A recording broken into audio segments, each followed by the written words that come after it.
नमस्कार. आणखीन एका नव्या व्हिडिओमध्ये तुम्हा सर्वांचं खूप खूप स्वागत आहे. आणखीन एक रांगोळीचा नवीन प्रकार घेऊन आली आहे.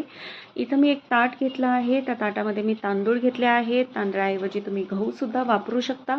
आणि विड्याची पानं किंवा कोणत्याही झाडाची पानं तुम्ही अशी गोलाकार आकारामध्ये छान ताटाच्या कडेने मांडून घ्या. त्यावरती तुम्ही बांगड्या ठेवून घ्या. इथं माझ्याकडे ग्रीन कलरच्या बांगड्या होत्या म्हणून मी त्या ठेवल्या आहेत. आता या बांगड्या ठेवल्यानंतर ताटामध्ये जी वस्तू ठेवाल किंवा जो पदार्थ ठेवाल तो त्या बांगड्यांच्या मध्यभागी गोलाकार असा तुम्ही ठेवून घ्या.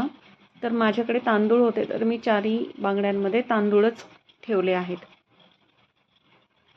आता तांदूळ ठेवल्यानंतर सुपारी घ्यायची आणि प्रत्येक बांगडीच्या मध्यभागी सुपारी छान ठेवून घ्यायची. सुपारीऐवजी झेंडूचं फूल, लेलियाचं फूलसुद्धा वापरू शकता.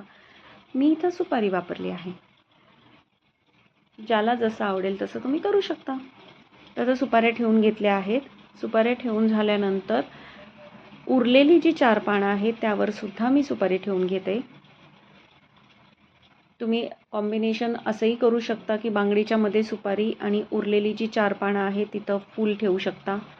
तर मी सगळीकडे सुपाऱ्यांचीच रचना जास्त केली आहे. आता मध्ये जे ताट आहे ज्याच्यात आपण तांदूळ ठेवले आहेत त्या ताटामध्ये सुद्धा सुपारीचं छान सर्कल तयार करून घ्यायचं आहे.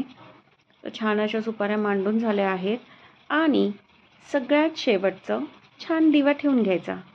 थँक्यू.